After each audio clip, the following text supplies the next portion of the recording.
It's kind of like the privilege and the importance of engineering is we have this profound impact, but I think we really need to think deeply around that connection to people, planet and the future. And actually, it's kind of like we've forgotten, I think, because of the industrialization, commercialization, all of those things. But of course I'm biased, but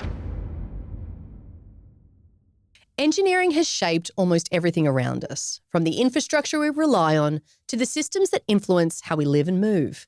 Yet the profession is still heavily shaped by DNA inherited from the Industrial Revolution, a culture built on efficiency, certainty, hierarchy, and relentless focus on output. It's created extraordinary progress, but it has also created blind spots. Blind spots that show up in the way we design for the average, the way we train our engineers, and the way the industry dismisses the human experience behind every technical decision. Felicity Furey has spent the last decade pushing the industry to think bigger. From advocating for more diverse talent to leading leadership programs to now rewriting the value system behind how we design and build, Felicity is challenging engineering to evolve. She argues that if we rewrite even 1% of the mindset of the people who build our world, the impact on communities, the environment, and future generations would be profound. This episode explores the deeper layers beneath her upcoming book, how hidden values shape outcomes, how design decisions can either include or exclude entire groups of people, and how the industry can shift from building projects to shaping a legacy.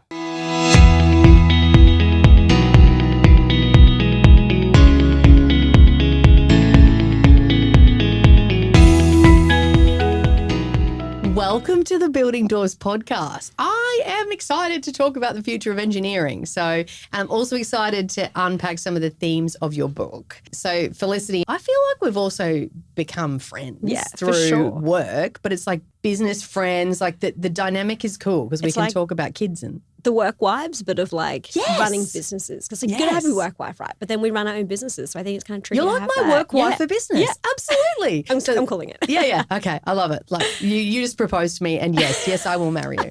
So I think we should dive in and I want to talk about you as well because I think where you came from and where the passion was sparked for engineering is important. And then we'll talk about some of the key themes of your book. Tell me a little bit about where it all started for you. Well, I'd never heard of engineering growing up. Actually, my grandfather was a maths teacher, so he really loved maths. And the only thing I can think of growing up, what I wanted to be was an inventor. But I was like, that's not really a job. What's that? And I loved making things and I loved art. I actually wanted to do visual art when I finished school. My mum did visual art and was like, there's not really that many careers in it and actually advised me against it. So luckily I had an amazing physics teacher, shout out to Mr. Adamson at All Hallows School.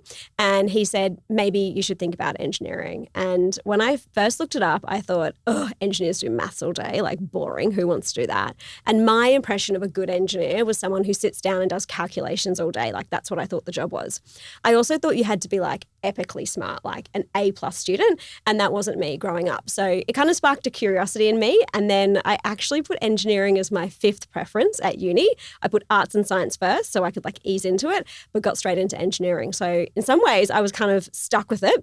I didn't think I was going to be smart enough or capable enough to do it. And first year was really, really hard. I failed stuff, but I did persevere. So I'm really, really glad that I did. And I'm totally obsessed, fallen in love with engineering. Like I'll tell anyone it's the best degree, best program that you can do. I find this really interesting, what you just said, because you said you wanted to be an inventor and you were interested in art.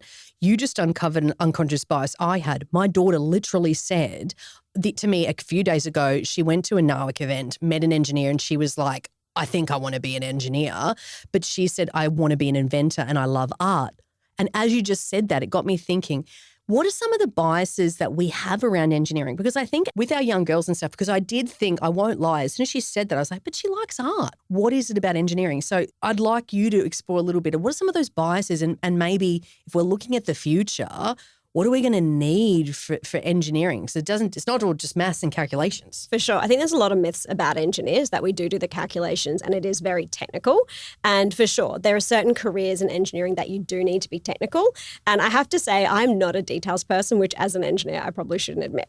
But I find it really hard to focus on the detail. And sure, I can do the calculations. I did the degree. I did the theory, but it takes a lot of energy for me to do that. So I think engineers are actually adaptable, creative. we need engineers to be great with people. So I think it's a mix of those kinds of things. So you have someone who's really great technically, but then you also have those people that can connect the technical design with the people, and they're really great communicators. So I feel like my skills naturally are communication and leadership. And I was very fortunate enough to have a project management role early on in my career, which showed me that engineering is all of these things as well. So I think the myths are that you got to do those calculations, that you're this like nerdy person that no one talks to. We for sure need technical people, but we actually need that broader skill set as well. And I think it's particularly important for the future because our projects already today are complex and complicated. There's new technology coming out, just take AI for example, where everyone is at the same playing field in terms of learning the skills. So we need people who can synthesize those ideas and bring together those technical expertise. And they might not be discipline experts. In fact, I think it's sometimes more helpful not to be a discipline expert because you can look broadly at the whole picture. So let's unpack a little bit around, one of the things, and I know we're both passionate about this, is diversity in engineering and really wanting to attract, because your story is, you didn't pick it as your first preference. It's a shame to admit, but I didn't think of it for my daughter straight away, because she was into arts and things like that. And I was like, sure. Initially she was like, I want to be a kindy teacher. And then she met Yaz at an event and she's like, no, I want to be an engineer because it's creativity, it's problem solving. So do we need to change the narrative as well as a sector about what engineering actually is? I think there's a huge marketing problem for engineering. And I think part of it kind of comes back to how we're trained as well. So we're trained to solve these epic problems and that's so needed. But we spend a lot of time looking, analyzing, doing risk assessments, going into the detail on the what and the how. And that was certainly my experience when I first started my career. I'll never forget driving a site one day. I was working at Brisbane City Council and I was the comms person and we're out to meet local residents. And so I said to her, prepping for the meeting, what do you think the residents are going to, want to care about? And here I'm thinking how many meters of concrete we're doing, the Rio bars that are going in. I'm full nerding out about the design, right? She literally said they want to know when their driveway is going to be closed. And I was like, oh, that makes so much sense because we're building a bikeway in front of their house. But it just never even occurred to me. That's how little I kind of thought about how our projects interact with the real world. And at the end of the day, everything we do as an engineer is for people, and often we're not actually meeting them. So I think we really need to refocus in terms of the what and the how into the why of what we're doing. So that bikeway connected a community. Our projects have these huge whys and they have a huge impact on literally thousands of people every single day. But I think as engineers, we're so trained to hone in and solve the problem. We don't take that step back and look at that bigger why picture. And so I think it's almost to our detriment that our training has helped us for good, but then there's also things, those blind spots like you mentioned earlier, that get in the way, and that's really part of the book as well. I always feel like they should offer dual degrees in engineering and psychology, especially for those. You think of the amount of people that I think engineering, technical directors, design directors, even from the moment you start leading people in engineering, the amount of stakeholders you have, the different people, the public is just one example. You've got clients, you've got subcontractors. It's a lot. It's huge, yeah. And I think we didn't really make that connection at university or in our training about that impact that we have on people every single day. When you start to think about if, something happened in our water supply or, we see the storms happening at the moment in Queensland, power goes out and it's really obvious the impact that engineers have every single day. And that was really the aha moment for me after I'd failed maths. I was one of 10 women in my class of 120 at uni. I went to an all-girls school, by the way, so it was extremely overwhelming. I felt so out of place, I didn't belong. It was very challenging for me. But in that second year, we did a subject which was applied to the real world. And it was a really simple project. It was designing a housing estate. We went out to Pullen Vale, we surveyed the land, we looked at where the road should go, where the houses should go. And I learned in that subject that if you create roads that are big and straight and wide, people will drive more quickly. But even if you just use line marking to put in curbs and make the road feel narrower, then people will drive more slowly. And I was like, this is so cool. I was like, whoa, engineers could totally mess with the world and and create all these things for people. But it's kind of the privilege and the importance of engineering is we have this profound impact. But I feel like we've kind of forgotten that. And I feel like we've forgotten those roots of we are these incredible inventors and pioneers. Yes. And that's really who we are. And that's a lot of what the book uncovers is actually who are we really and kind of it's kind of like we've forgotten, I think, because of the industrialization, commercialization, all of those things. But I think, I mean, of course I'm biased, but I think, engineers are superheroes. Like we can change the planet. I agree. And I remember you telling me this story. And when you were talking just before around this driveway, I think I'd love you to retell it because you told me this story about, and I think there's this connection here between when we talk about remembering the why of engineering and we also bring in the people side of it or the human-centric part of engineering, one of the things that also can happen is we can become more innovative or we can challenge standards or things that we were going to do because it's always been done that way because it gets us thinking broader and deeper around human impact, and that can help us come up with better solutions. You had an example that you shared with me a little while back about this drive. Tell me that there was this driveway. Okay, so you were telling me a story about where there was a design and you were going to go and do something. Was it the subgrade? I think it was. This is like my engineering nerd out moment for the podcast. I want your nerd out moment. That's what I want. And people are here for it. So. I love it. Well, thanks for the opportunity to nerd out about subgrade on a podcast. This is never done this nerd out before. podcast. So good. Go for it. Yeah, so this is Gap Creek Road and it was the last dirt road in Brisbane. So I was the project manager for it. Budget was around $15 million. I was 23 at the time, so really thrown in the deep end on this project. And it goes around Mount Cootha and it goes through a state forest and there's kind of no really other roads to kind of get around. It's actually like a 30-minute loop if the road's closed. But we were really looking at how can we save money, reduce budget and do some things in a really creative way. And part of that was actually looking at closing the road. It was a huge inconvenience, but that meant that we didn't have to, chop down more trees in the forest and things like that. And then we thought, okay, if we're going to close the road, how do we do it as quickly as possible? So normally you've got your different layers of road base. And in this case, we had 2 300-millimeter layers.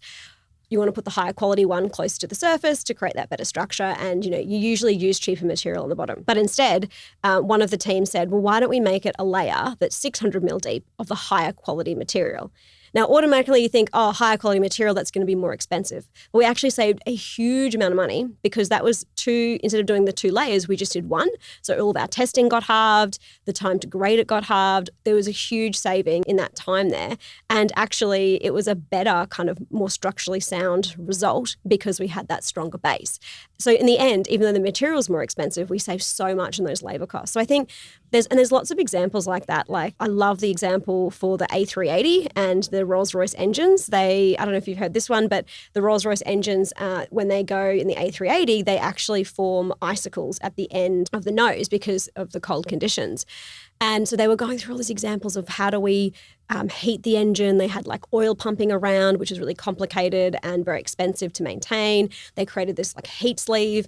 And then the Rolls-Royce guys were like, we could just put a little 20-pound vibrating tip on the end so the icicle can't form. And you go, some of these solutions are just actually really simple. We don't have to overcomplicate things.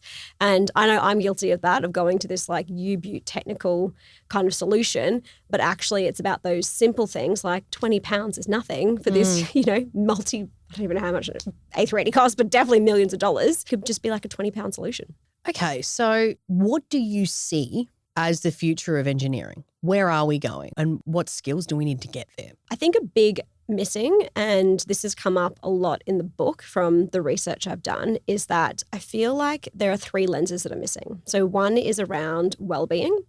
And, we are stressed, we are busy, we're in this hectic society. And what if we designed infrastructure that actually calms us down and really connects us to nature, all those, calming things. So I think that's a huge one.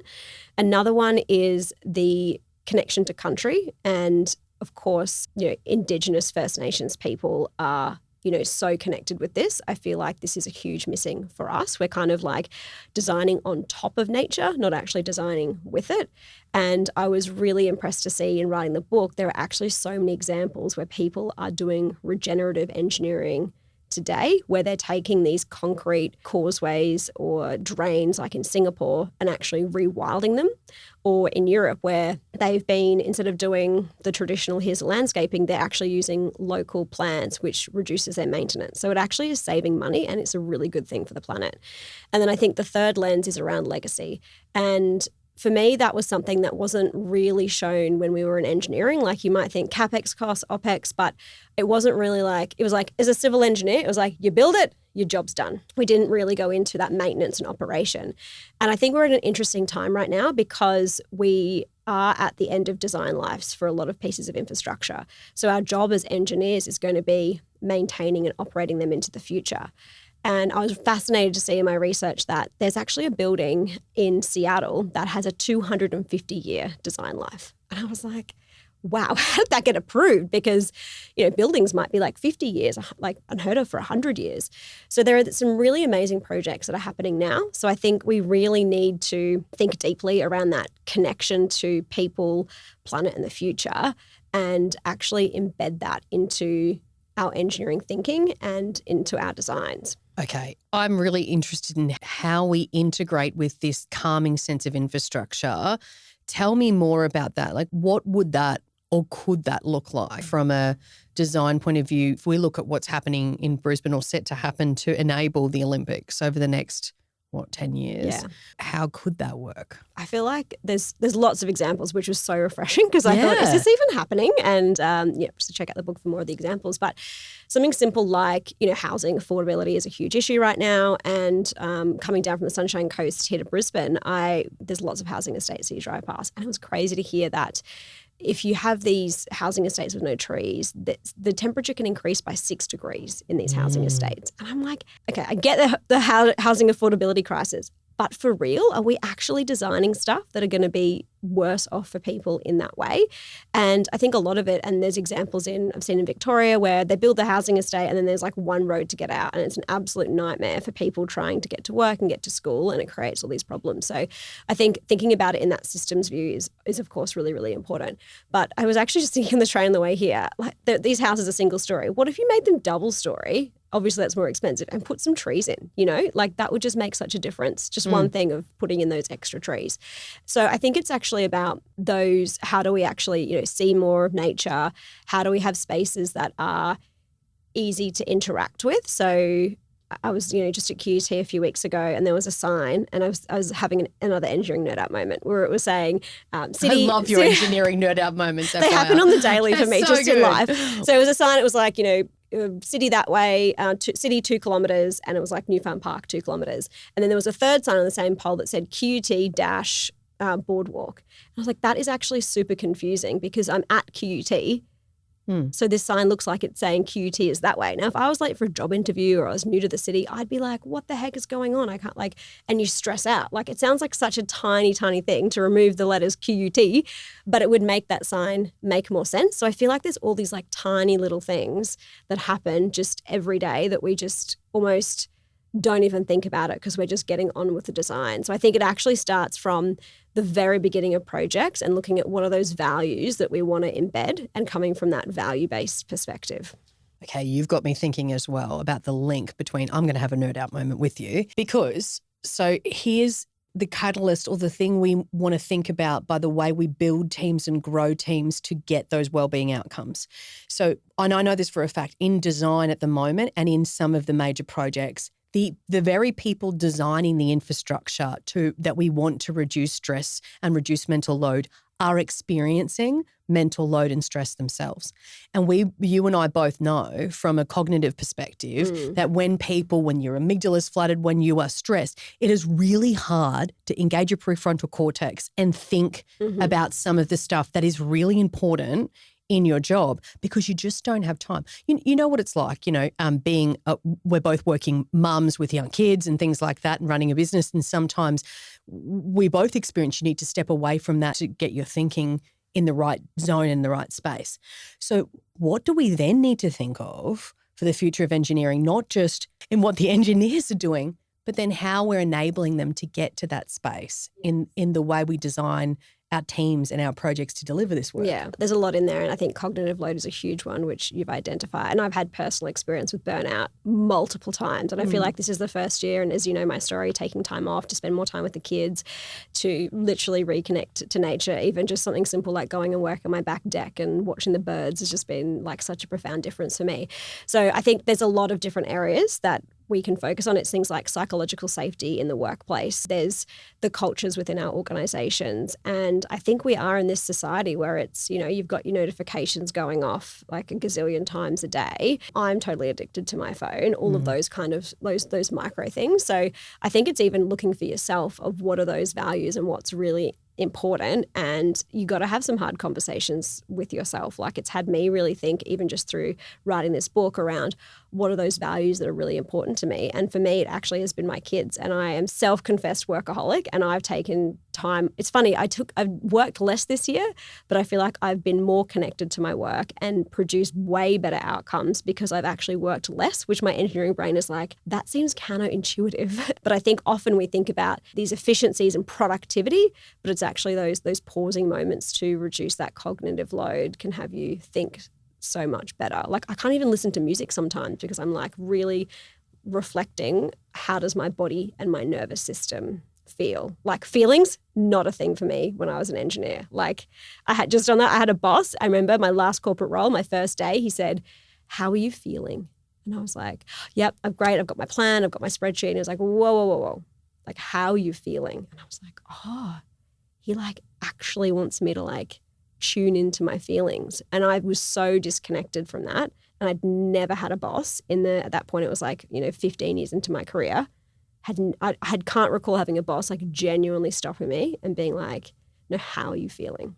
I think you've hit on something then when you talked about taking the break, which as another fellow workaholic, I think when you have children, there's this shift, or this was what happened to me, because like I feel like that nurturing side of me, that need, that want to nurture them, that the workaholic part doesn't switch off. It just gets harder to be able to do it. And it does force you as well, even if you weren't in the past, you become more in tune to your emotions because you realize that when you're stressed and tapped out, you can't be the best parent for them either. Yeah. And like I've so many people often talk to me about juggling working and then kids. And one of the things that I've reflected on recently, which is maybe not what people want to hear, but it's just the truth for me, is that I cannot be 100% to everything. And so I must make a choice. So that means making the choice of what work you focus on, what job you take, and looking at your life holistically. You can't just go, this is like I took a job once that was my dream job, but it meant I was traveling in the way from my son. I was really unhappy. And so I sort of went, oh, okay, so what was the dream job for you in your 20s may be different now. And I interviewed a guy the other day who's like, I just want to be a design manager. Like that's what I want to do. Like, I could do these big roles, but that's not what I want right now with my life, with my cognitive load, with where I want to be. I want to get back into that. And that's okay. Yeah. And I think we need to start to think about like, what is your life holistically? Because it's different now. Yeah. And that was a huge awakening for me, was being a parent. And I think for a number of reasons. One was for me, and I know this is not the case for everyone, parenting came so intuitively to me. Like I just felt like I felt like it was a natural thing. And my son had a lot of surgeries from a very young age and continues to do so. And it was like a forced, like, hang on a sec, this guy really needs you. And that was huge for me to actually really stop. And my burnout this year, like my most recent burnout, because as I said, I've had multiple, I just was like, I can't do this anymore. And I would love to say I'm this like really like connected, intuitive person of like, oh, I just was like, I'm going to take a break. But actually I was diagnosed with complex PTSD. And so it was so like my brain was literally not working anymore and I had to stop, and it was very, very hard. But I know that I'm going to be a better person for, better engineer, better person for my family, better business person, because I had to stop and rethink and reorganize. And this has been like a 9-month journey this year to see how can I make an impact? How can I be the mum that I want to be and have a career that I really love? And that's helped me really think and redesign my work going forward as well. And I think the more that I hear about your story and the more I know how brilliant your mind is and how it works. And I know firsthand from so many people, and it isn't just women, it's women and men. It's both. It's not this whole shift in parenting and what is required. Like we've got a different, when you talk about the shift from the Industrial Revolution, we've got a different generation of parenting now. Like most couples are both in the workforce because of the cost of everything and housing. So we need to renegotiate what work and home looks like. We all do. Yeah. And if we don't, when we're kidding ourselves, and I think as well, we talked about one of the things that we've talked about in the past is diversity is a big passion of mine, right? We've got to keep women in the industry too. What are some of the challenges you see? Like, we've talked a little bit about attracting people to engineering and making it awesome. And, it's awesome already. We don't need to make, it's just. like making them see it's awesome. Yeah. I think it's just changing the narrative that we sell engineering in, that it's not just maths and calculations, that it's people-centric human design and, enabling communities, like all the stuff you were talking about is so exciting for someone that's naturally innovative or artistic and things like that as well. What about keeping women there? How do we keep them when we get them there? It's a big question. I feel like there was I would just love for, tell me the silver bullet of, just tell me how we can do it. There's so much to unpack. There's a lot. It's a very complex systemic thing. I think that part of engineering is a social technical profession. So it really having that social part is very powerful. And we see in James Dyson, who invented the cyclonic vacuum cleaner, he has set up his own engineering university, and they get 50% women in their programs. And we see the humanitarian engineering program in New South Wales, they get the 50%. So I think connecting to purpose is very, very powerful, and to get people in, but also to retain them. So I think there's a lot that people can do personally, but I think there's whether it's, keeping that purpose clear for yourself, working on things that are aligned to your values. But I think there's also systemic challenges that we face to create equity in the workplace. And I was really encouraged, actually, my amazing husband Michael read 243 academic papers on gender equity. Props to him. Pro-level husband. 243. I know, amazing effort. And he led some research for We Aspire to look at what is the stuff that's actually working. And we took a systems-based approach. And there's a great researcher, I think her name's Iris Bonnet, I forget her name. She wrote a book about gender equity, and she talks about it when you go to your hotel room, and if you have the card, you put it in the slot to turn off and on the power. That's like a systems change of, okay, we're going to save energy, you got to put your key card in it, and there's a physical thing that you have to do to turn the lights on. So we need those things in our workplaces around gender. And we've put together, I think there's 27 examples in the report of what's working, and it's free. You can download it from our website, no email required, because we're everyone needs this knowledge. And we've had hundreds of downloads, which has been really encouraging. One example in there is about performance reviews. So this stat blows my mind. So men are more likely to be rated 10 out of 10 in male-dominated industries, and women are more likely to be rated 8 out of 10 in male-dominated industries based on performance. And I don't love the word male-dominated, but anyway, you get the picture. What do people do? Oh, okay, well, you could train them on here's how to not have biases. You can't really do blind screening like they've done for orchestras to get more women in. So instead of trying to change people's perception, they changed the rating scale. So instead of being out of 10 out of 10 or being out of 10, they made it out of 6. And that little moment of people to be 6, it's not 5 or 10, I've got to stop and think, eliminated the bias. Stop. Really? Yeah. So stuff like Why? that. Okay. Because, they talk about like-out scales and different scales. I can't remember. I think it was during stats. I also struggled with maths, FYI. And stats was so hard. I fell asleep in the labs at uni. So I feel you. And also was tried to sway out of doing a science or psychology because I wasn't in maths. Yeah. But you can get through it, people. We've done it. Different engineering is different science. Psychology is also a science. And it is very mathy for a non-mathy person. So I guess my question to you is, if that's a simple change. I say simple being not a HR person, so I apologise to all HR. Do we know why? Did they say find out why? Well, I think it's because you have to stop and think about it. It's that pause moment, and your brain has to go, 6, I can't do 7 out of 10 or whatever. So it's just that moment that has to stop and think. I almost think then, I heard about people talking about and it's really hard to do, forcing yourself to pause and have quiet moments in your day. So if you're going from meeting to meeting, the hard part is if you think of the way alliance projects are, you are putting people in meeting after meeting after meeting after meeting. There's no thinking time. There's no time to absorb what you've discussed and come up with solutions if you're then in the next meeting talking about the same stuff. So it's almost like we need to design the way that we deliver projects to enable people to have breathing space. There's a great book, The Third Space, which talks about that moment between, that gives some great examples of female executive and then her switching from that to being a parent, and they're completely different spaces.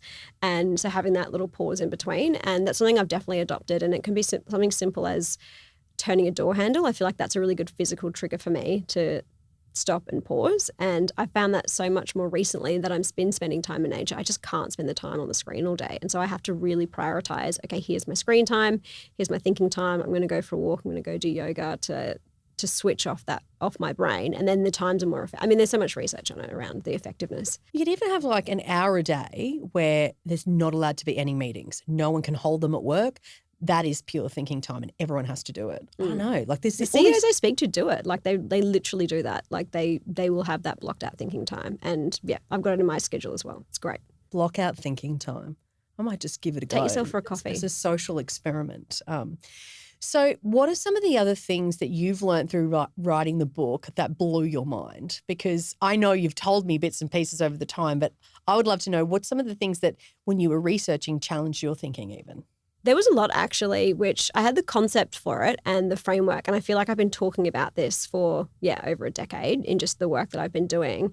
But I think the huge aha moment for me was just the thing around the values in engineering we think are neutral because we're designing things for people. But actually, we've inherited this old set of DNA as engineers. And like we talked about, the Industrial Revolution or commercialization and those kinds of periods of time, or around productivity. Or it's things like we've had the classic seatbelt design where if women are 47% more likely to be seriously injured in a car crash, 17% more likely to die because crash test dummies are just scaled down versions of men, and that's how they account for females. They don't actually account for our physiology. Usually females will drive out of position, a bit more forward in the car, and a lady has literally come up with a female crash test dummy, but they haven't tested it in cars yet, which is like, hello, it's 2025. Have we really not done that yet? Not done it yet. They've got adjustable seatbelt things which help a bit. But there's like flu vaccinations. Like flu vaccinations are designed on male physiology. And so women are more likely to have an adverse flu reaction. Even backpacks in the military traditionally have been designed on male physiology. So when women carry them, it actually is super uncomfortable for us. And if you're small framed like me, then it's quite tricky. So you go, hang on a sec, that's not neutral. There are those biases in there. So it was really surprising for me, as someone who is very passionate about engineering and trained as an engineer, worked in the industry for 18 years, go, hang on a sec, these things aren't adding up for me. So taking that step back to go, well, what are the values that we've actually embedded in these standards? And there's a guy in America who gave a great example, and I think our road design here is a little bit different, but he says they optimize for speed. They don't optimize for community connection. I thought, wow, what if we flipped that? What if we were optimizing, or the values of our designs were connection with other humans? We could reduce stress. We could have, I think there's this huge flow and impact that we can have as engineers by the way we literally design our world that can make it better for us.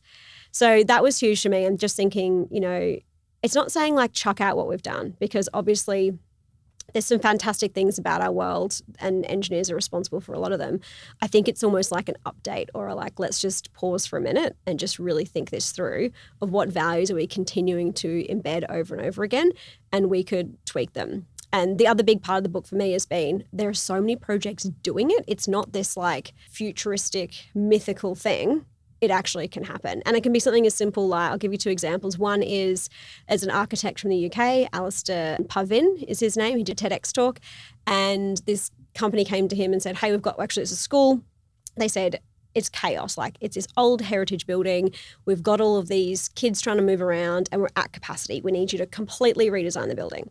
Now, as an architect, you'd think he'd be like, oh, great. Well, let's go into the design. Let's knock down walls. Let's do all this stuff. Instead, he said, well, it's a capacity issue. What if you just change the school bell times and staggered them? It costs them a few £1,000s, not hundreds of thousands of pounds, and it solved the problem. And it's that thinking of what if we brought that kind of stuff today? Another example is in Colombia. They had this poorer neighborhood trying to get into the city. It was taking them like 35 minutes with all this traffic. Instead, they created a cable car. So it's like 5-10 minutes to get in now. So it connected this, you could say, poorer suburb straight into the city really quickly. So it's stuff like that where you go, okay, people are thinking about this and doing it already, but I just feel like it's not like mainstream engineering yet. And I feel like the more people start to talk about that, it becomes exciting because you can connect engineering with contribution and purpose and community because and then that can speak to, I do think that does speak, and I'm generalizing here, but I do think, a lot of women that I speak to, they do talk about that purpose and the broader purpose of their role and what they do. And I won't lie, even after I had children, I was like, if I'm going to be going to work, then it better damn mean something. Like if I'm going to be at that point, like I know this sounds really weird, but I was like, I want my kids to be proud of what I do. For sure. Like I want them to know that whatever we're doing is contributing to society in some way, shape or form. Yeah.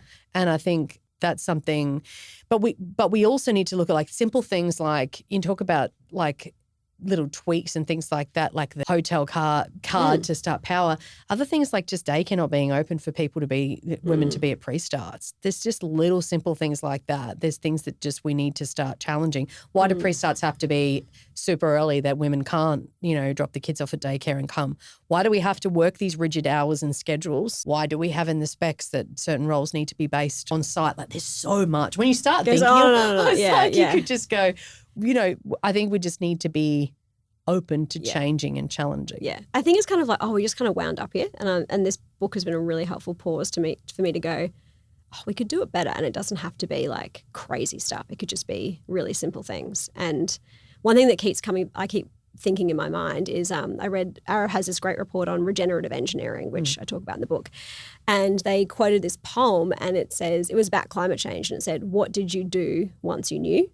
And I just can't get that question out of my head for diversity stuff, for all these things like, what did you do once you knew a staff member couldn't attend the pre-start meeting because of daycare hours? Like, did you do anything about that? Or did you just be like, oh, well, that's too hard? And I feel like that with my kids of like, what did I do once I knew this stuff about engineering? I want to go make an impact in the industry. And that is part of the reason why, like, I feel like I've worked in getting kids in. I've worked in getting people into leadership and men and women and both sides of that. And I just kept thinking like there's just so much more to tackle this. And I hope that this book can inspire people to really think big and just even if they made a 1% change to how they're doing things, then the flow on effect, like we said in the intro, the flow on effects for that are huge. So yeah, I feel like it's, to the listeners who are listening to this, what did you do once you knew? Oh, that's good. They could sit with you for a while, that one. So with all the work that you are doing, one of the things, and I was really interested to ask you this question because I know you personally and I know how important your kids are and also work, and it's a big question. So it's the legacy question. What is the legacy? And I think you would be diving deep into this with this book. What is the legacy you want to leave for your life's work? Oh, that's a really good question. Legacy is a lot, in the book, and it's that 100-year thinking, or First Nations people talk about 7-generational thinking. So what would you like for 7 generations time? And that was very interesting to think about. I think for me, it's around how can I have the biggest impact possible? And so that has always been there. So it's been, okay, a lot of people ask me, do you miss engineering? And I totally do. Like I could nerd out on projects all day. It's the best. I love it. But for me, I've gone, how can I make the biggest impact possible for this industry? And sure, maybe some of my old bosses would beg to differ, but I feel like I do a great job as a project manager and I do a great job when I have been working on the tools as an engineer. But I think the work to engage school kids in this work with this book is that really like, wow, what if we could influence the whole industry? And I do think like, especially with my kids, what world are we leaving them? What world are we leaving their children? And it's things like even just like I planted some veggies at home. We're growing like lettuces in our front garden. Teach me awesome. How. I have land and I can't grow veggies, so I love that. That like just something simple like that. And it's so like, it sounds like such a like a really basic thing to plant some veggies in our front garden. But every morning, me and the kids have been going out and like watering the garden, like saying hello to the flowers. My little Jemima, my little 2-year-old, kisses the plants. She like bends down and kisses them, and we say, "We love you, plants." So it's like I was surprised at just like one little thing like that, like planting our own food and just thinking, like, where does this stuff come from? Like, just. Like the book has actually changed me so much. Like I've got my suitcase here. I like bought a stainless steel pan yesterday. I've got a stainless steel pan in my suitcase because I was like, oh, I don't want to have like the chemicals and the Teflon. And then you just go into it like the forever chemicals, like councils spray our like around our play parks with chemicals. Like that's not great for our kids. Like there was a Four Corners thing around generation cancer. Like Australia is the leader in terms of cancer for young people in the world. Oh, yeah. So it's like spraying a vegetable, like it goes on and on. But I think that's what's cool about what engineers do, because it was like, well, did engineers invent those chemicals? Are engineers inventing the food stuffs that are going into our food? Who is okay with that? Like, I feel like I get on a total rant about, but it's just in so many aspects of our life. Like, the food we eat, the products that we use, like the paint that goes onto our walls, everything. And I feel like those kinds of things in our built physical world, engineers played a role. So I feel like if I could shift that in some way or get people to stand up for some of those decisions that they're making and push back and challenge the brief, then I feel like that would be my legacy. And yeah, I've done my job. I love that, because as I was listening to that as well, it got me thinking. I told you my daughters wanted to be an inventor and an engineer. And I initially thought, oh gosh, an inventor and engineering, quite different, but not really. Like the more that I'm listening to you talk about it, the more that I'm seeing that engineers are inventing every single day. Yeah. And like she's, 7 and cottoned on to this as well. And so the other thing is, and I think kids are really good at it, and you've nailed it, every person has a unique contribution and a super skill, whether that's connecting people, whether that's really deeply understanding people, whether that's seeing the future of engineering and wanting to change, the way we design for communities and connecting infrastructure and making the world a better place. I feel like everybody has that. And if anybody's just listening to this episode, one thing I think they could take away is, honestly, for society, figure that out. Figure that out. Yeah. And then also challenge your thinking. Like, and this is kind of what makes me excited about the next generation coming through. They've grown up in a digital age and they do challenge. Yeah. They definitely do challenge. They challenge just on well-being. They sort of started going like, oh, I've seen my boomer parents that worked all the time. I don't want that. Like, I want balance. And we all went, more. But, like we have to now start to challenge the way we do things as well. And yeah, I think that I've always connected with you on your legacy, because it becomes easier to get out of bed every day if what you're doing has a broader purpose and you want to make a difference. So Rocket Round is the next fun round. Pew, pew. I didn't know this was coming. No, I never tell anyone. And they always are really shocked. So it's just a few quick questions about you. You can nerd out at any question at any time if you want. The first one is coffee or wine? Coffee. Yeah. Cats or dogs? Dog. Dog. Just one dog? I love how you. I can't even handle any dog. You to have another dog. That seems a really. We don't have any dogs, but Dog. We don't have any dogs yet. I have farm ambitions of having. Actually, want to have a farm and have like retreats and like really have people connect with nature. And yes, I have 2 small children. I do not have time for a dog. Tell you what, dogs. No, you know what you should do? You should come out look after our farm. And we I don't know why I'm talking about this on the podcast. Who cares? We're already here. And then experience it and be like, do I love this? Because out where we live, they do that. They have farm stays and stuff like that. Good. So I feel like a dog's too much commitment for me. Yeah. Maybe you don't want to look after our 11 donkeys, 2 cows, ponies and stuff like that. Like we're saying a dog's too much commitment. I'm a little afraid. The animals might be dead when I get back.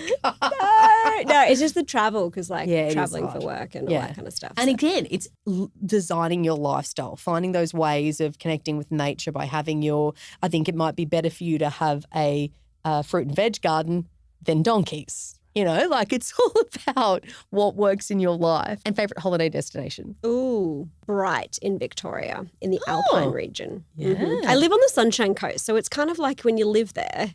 Yeah. It's, like Majimba Beach, Faith Beach. So that's actually my favourite beach no too. way. There's a cute caravan park near there that we've taken their kids to. Yeah. So good. Hidden gem Majimba. And there's the island, so the sea's not rough. So I feel like if I'm going on holidays, I want to have somewhere that's got like water and bright, has this beautiful river that flows through it. And I'm super adventurous. I've learned through this process, my 2 highest values are adventure and kindness. And probably kindness is the higher one, which actually I think engineers have to be like are adventurous actually. Yeah. And then kindness is connecting to people. So, but I love bright because you can get in these like river, like the, inflatable circle things. And when we went there a few years ago, I said to my husband, I was like, oh my God, like, let's do it. And he was like, no, you can do it. And I was like, don't you just want to like, jump in the river rapids and like go? And he was like, no, that's definitely just you. So I was like, oh, okay. This tells me a lot about myself. So I love it because the kids can chill out and there's like a great brewery and really good coffee and it's very peaceful. This is why we're work wives, I think, because I think we have shared, I've just realised this, because kindness and also adventure are massive for me. Like, but I tried to get on a bucking bull on the weekend because I am adventurous. And everyone's like, no, Lauren, you've got back issues. I'm like, I can do it. I couldn't get on it because my back was sore, but I still wanted that sense of adventure and just like, let's give it a go. Yeah. Like I would pick the scariest ride at the Ekka from like as soon as I could. And my parents would be like, no, you just go by yourself. And they would send me by myself. So yeah, I've realised it's a thing. And, you wait till your kids are older. My kids did I think it's the Vomitron. Do you remember the Vomitron? Where they video it now. Oh, what? So you as parents can sit on the outside and watch their faces change when they're like, oh, it feels so good. and they love it. But, it's that when they get stuck to the outside. Yeah. So as your kids get older and you can do the Ekka, like the two of them, it's so fun. I actually went for my birthday this year. I made my husband come. Yeah, I went to the Ekka. It's my guilty pleasure. And then when we go to the Ekka, my husband becomes Ekka Dad. So Ekka Dad lets you buy whatever you want. I know. I want Ekka Dad. I was not like that with my kids. And then sometimes, I don't even know who this person is. He's very much like very considered and things like that and thoughtful. But at Ekka, he turns into this different person. That's funny. My kids don't know what show bags are, so we're just, Oh, yeah, keep that as long as possible. One time before we were married, he went to the Ekka and bought a car and he had to refund it. I bought a car at the Ekka.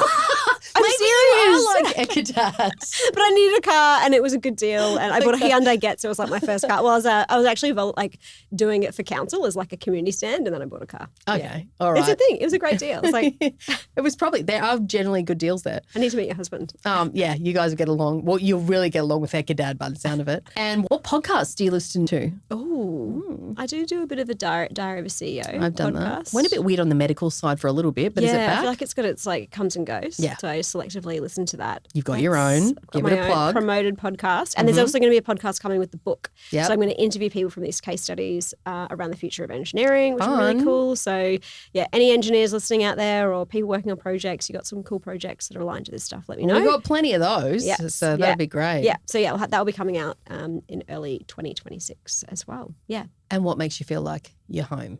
Ooh, gosh. I feel like being in nature. Like there's a little waterfall near my house that I can walk to and that's just like my spot. It's really anytime, good. Do you hear it too? Anytime someone says waterfall, do you hear, don't go chase? No? Don't, but now I will. You've ruined waterfalls to me, Lauren. What? You're welcome. Please stick to the river and the lakes that you're used to. I feel like, look, we've tried to stay as serious as possible. But we did a good job. We did. We kept the banter to the end. Thank you so much for coming on the podcast. I had so much fun. It felt like we were just chatting like we normally do, but also it was great to learn more about your book. And I'd love, where can people buy it? Where's it going to be sold from? That's a great question.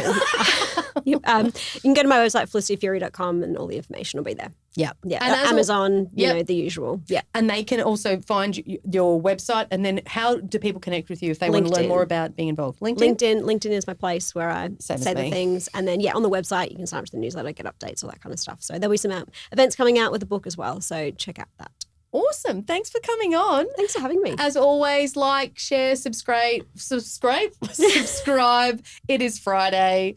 I'm very tired, but I would love for you, if you find something that's really beneficial in the episode, please contact Felicity. Our guests love to hear when there's a key takeaway or a learning. I know that people tell me, but I always say, please tell the guest as well, because it's really important for people to, and I know it would be important to you to know that you've had an impact as well. So thanks so much. For sure. Thank you. If this episode gave you new insights, don't let them go to waste. Take action. Apply them. And if you want more insider strategies from the best in construction and infrastructure, make sure to subscribe. Share this with someone who needs to hear it. And remember, the leaders who open the most doors aren't waiting for opportunities, they're building them.